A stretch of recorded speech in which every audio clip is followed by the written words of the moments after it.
I'm Dr. Julie Pham, founder of Curiosity Based. We help people practice curiosity in the world, starting in the workplace, because that is where we spend most of our waking hours. Curiosity as a practice boils down to self-awareness, relationship building, and clear communication. So join us as we interview leaders to see how they use curiosity at work. Welcome to the Curiosity at Work podcast. Today, I get to be in conversation with Ariel Gomez Bradler, who is the managing director at the Fifth Avenue Theater.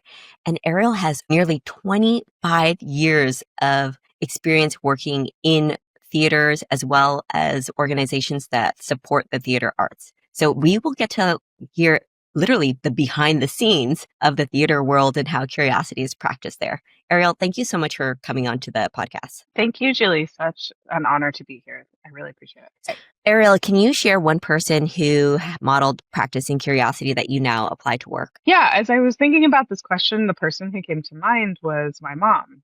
She was someone who worked really hard and also spent a lot of time really developing her skills, being really curious about how people worked, why people worked, what made folks do things that they do, what were influences. And so that was definitely something that I watched modeled.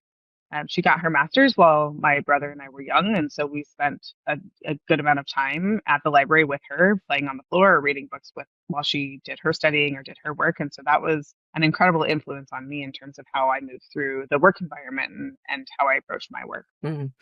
I love it when I hear people whose parents went back to school, whether that for their undergrad or for their grad while they were growing up, and so that they could see that and they could see that, wow, even my parents still have something to learn. It's such a powerful setting by example. Yeah. So Ariel, let's talk about Fifth Avenue Theater. Tell us, how many people actually work at the theater to put on these amazing productions that we all get to enjoy? Yeah. So we're one of the largest producing regional theaters in Seattle, in Washington State. We have approximately 100 full-time employees in a given year, and then we employ another somewhere between 200 and 500 employees, depending on the number of shows we're producing. So we are a little bit different from a standard regional theater company where we both produce our own work, which is locally curated, folks who work here in the Pacific Northwest and in Seattle specifically, and then we also bring in national tours that we will receive. And so those are our tours coming from around the country. Some of them will start in our city, like SAFS did this fall.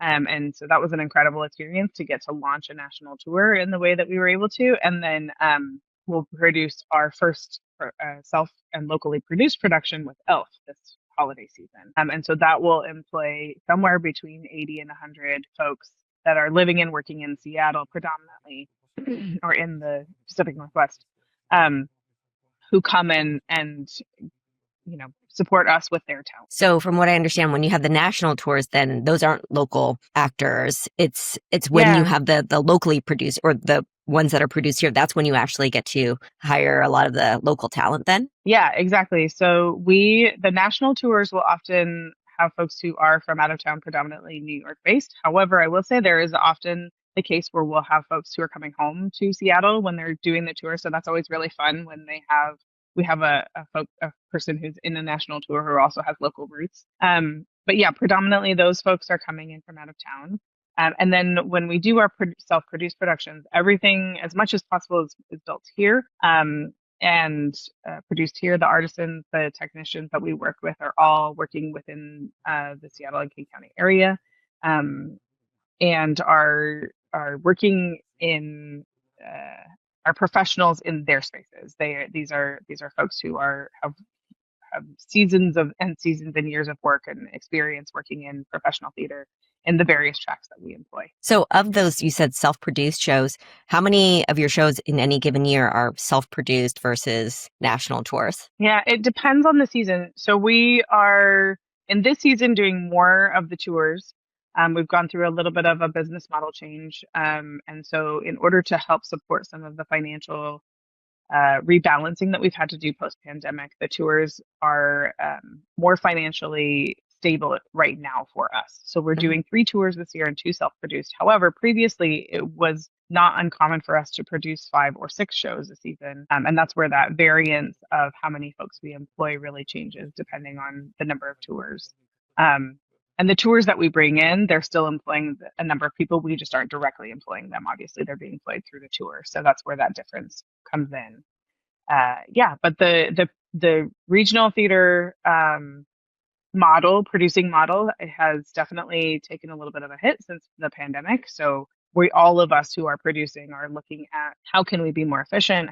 Can we right some of the financial concerns that we've had coming out of the pandemic? And so this was one of the tactics that we used, particularly as a musical theater company, predominantly musical theater company. We are employing several hundred folks because of the various tracks. So we are employing musicians, we're playing actors, technicians, and so these shows tend to be larger in terms of scale, which is why we have to really consider those financial metrics in a meaningful way. So listeners, I want you to understand the difference between these self-produced shows and national tours, and how with the self-produced shows, you actually, by attending the theater, you actually get to also support local artists. I think a lot of people don't understand the difference. They might think, oh, I'm just going to the theater.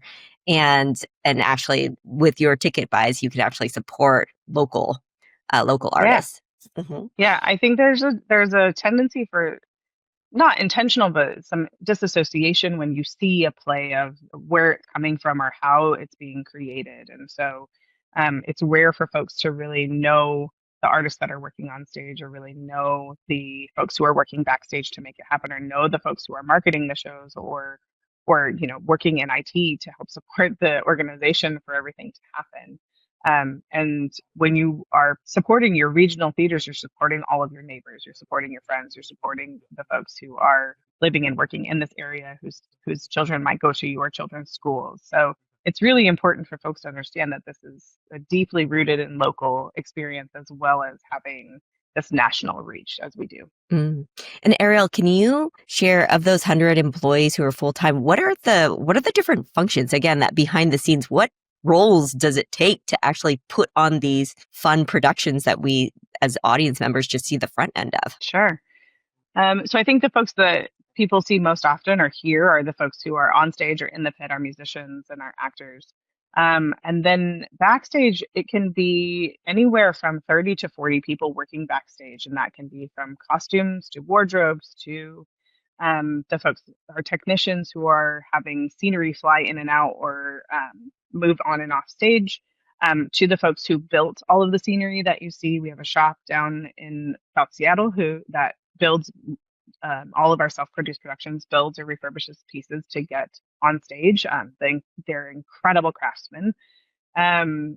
And then on top of that, we have our entire administrative staff. And that is everyone from our front of house and our box office teams, the folks who are really frontline facing, to the folks you never really see, which, as I mentioned, can be folks who are managing our payroll, who are doing our fundraising, who are doing our marketing. And these are folks really helping to support and get the word out so that folks can come and enjoy the pieces and have as friction-free a process as possible. That's always the goal. And so there's also the creative side and the business side, and you're more on as the managing director, you're more on the business side, right? Yeah, that's right. That's right. So our business models, we have an executive director and artistic director, who is Bill Berry.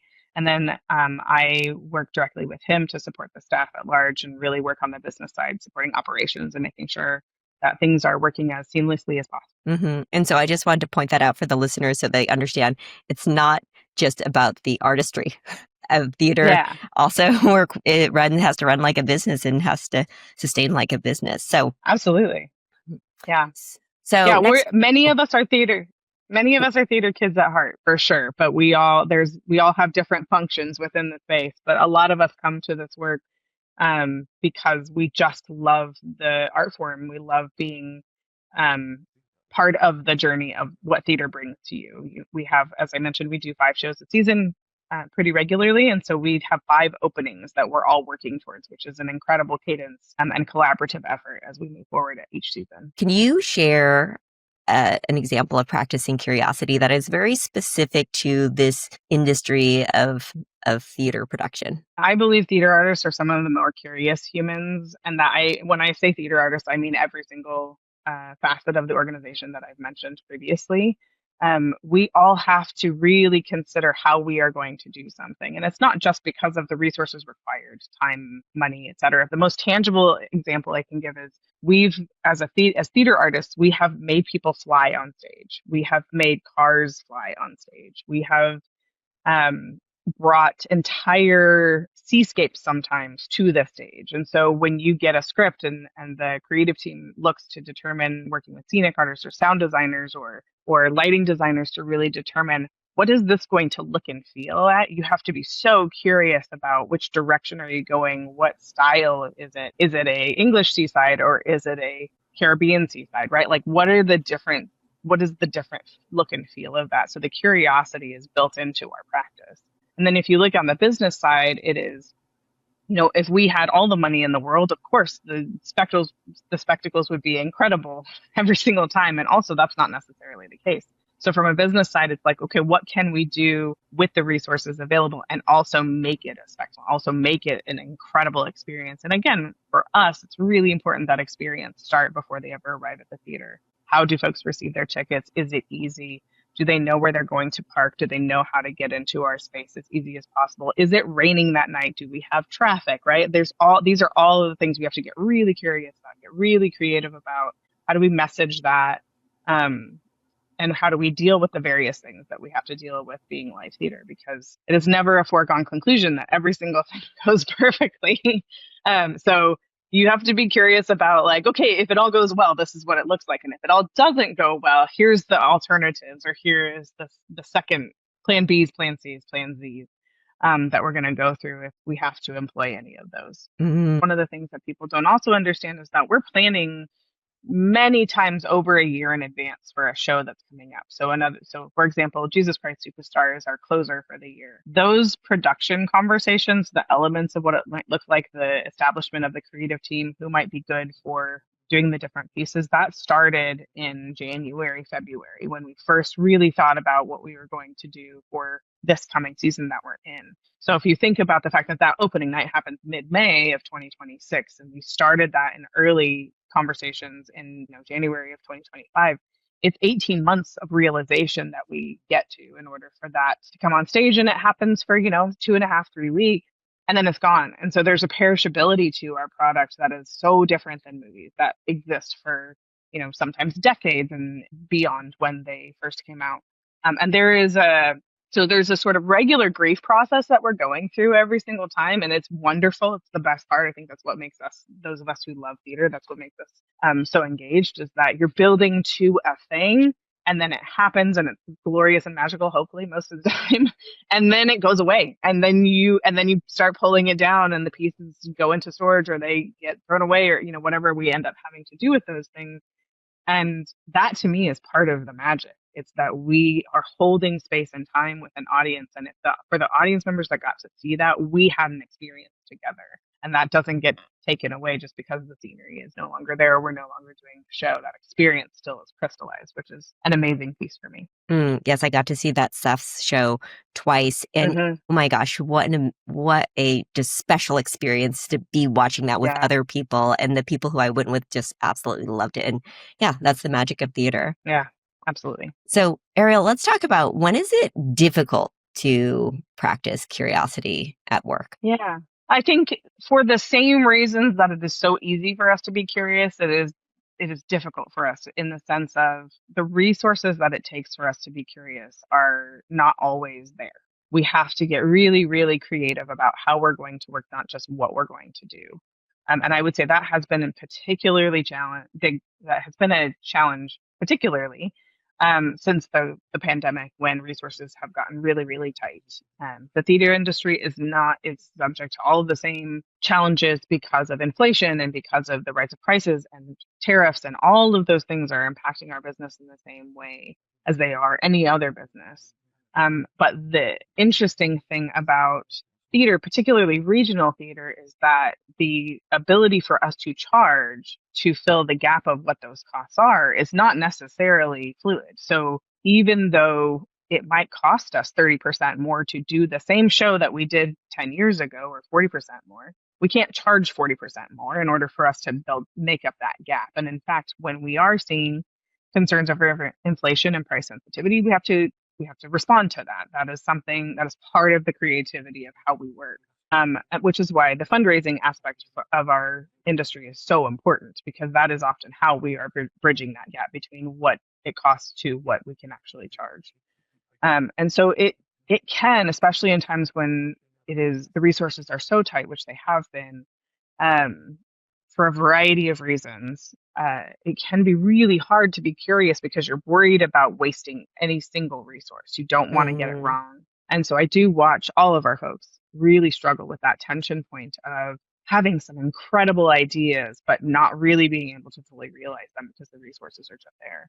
One of the examples, although I can think of many of those, is our education programs. We've had to reduce the scope and scale of those in some ways. And our education team, again, incredible at what they do. They have an immense amount of knowledge and expertise in this space. And also, because the resources are tight, we're not often able to realize the things that we know would also impact the community in a meaningful way.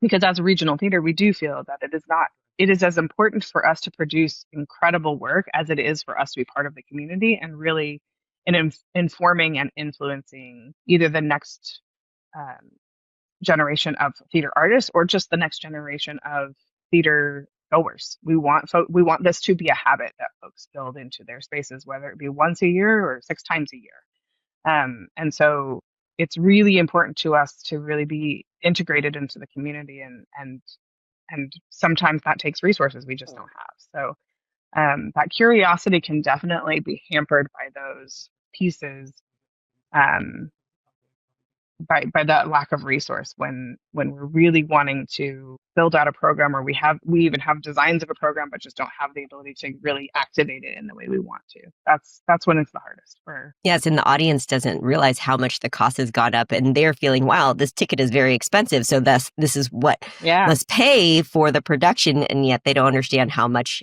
more the production has become.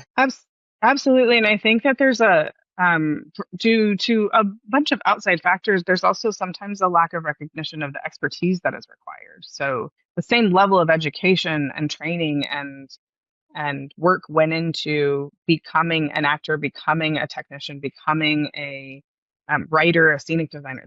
All of those required training, especially when we're talking about the scope and scale and the size in which we produce. And I think that sometimes is forgotten, that there's years and years and decades of education and training that went into the product that you're seeing. And so we wouldn't devalue that in other sectors. And I think sometimes that does get overlooked, perhaps, when we are talking about artists or musicians, where often there's this assumption that it is just innate and it just comes. And it's like, no, there's so many hours of tweaking that one move or moving, the way that the sight line is going to work on. There's so much that goes into that. And I think that's also part of the challenge for us, is to support that for those who are curious about what we do, to really support that engagement and that education and pull back the curtain a little bit on what that. And I also imagine that during economic hard times like this, that people are thinking of, well, I want to give to those who are feeding families versus to the theater arts too. So does that make Absolutely. it harder for your work? Yeah, it does. And I will say I have the privilege of having worked in the theater industry for, as you mentioned, almost 25 years, which feels amazing. So it is both my bias and my privilege. But I will say I believe that arts, particularly performing arts, are necessary for the vibrancy of a healthy community. And so as much as it doesn't need to be an either or, in my opinion. It can be both. We should be supporting families who are in need of basic services, and we should also be supporting families and organizations who serve those families, who are providing, as we do, free tickets to come to the theater, who provide tuition-free programming for education so that their students can participate. So it doesn't necessarily have to be a choice, in my opinion. Obviously, I want folks to consider what they need for their own resources. And at the same time, I think it's equally as important to ensure that our arts organizations, all of us, not just the FIF, are healthy in order for us to continue to participate and support a healthy community that we want here in Seattle and in the broader King County. Yes, and that having that curiosity around what do we actually need to have that healthy thriving community. Absolutely. Ariel, can you share something that is sparking curiosity for you in your own life right now? I think my family always sparks curiosity for me. My children are growing, and one has just graduated from college, one is entering college, and so watching how they're approaching the world, I'm so interested in the curiosity they bring to their lives. Um, my husband works in education, and also I'm fascinated by how his ability to explain the exact same thing in 5 different ways so that different students will understand it in the way that they need to. That is always a fascination for me. And then also just the resiliency of what we do. What, as I mentioned, with resources being tight, it's easy to really get restricted by that. And I watch our artists and all of the folks that work in this sector in and outside of this organization get more and more creative about how we are going to do the thing that we love and that we believe needs to exist. And so that watching that level of curiosity increase even as resources get tighter is always going to be the thing that I am most invested in learning more about. Thank you so much, Ariel. So how can people get in touch with you? Yeah, so I am on social media and also not because I don't pay attention to it, unfortunately. But so the best way if folks want to reach out to me is to reach out to me at the Fifth. You can email me at agomezbradler at fifthavenue.org or reach out to me through the socials, and I will try and respond as fast as I can. But fair warning, not as fast. Ariel, thank you so much for sharing your insights and for giving us this behind the scenes look into the theater arts world and how curiosity is practiced there. Absolutely. Thank you, Julie, for the time. So, as I mentioned earlier, audience, Fifth Avenue Theater was one of our clients. Actually, my favorite client in 2024. It was so much fun to get to work with your crew. If any of you need any support in practicing curiosity at work, please reach out to us at curiositybased.com. And remember to practice curiosity at work.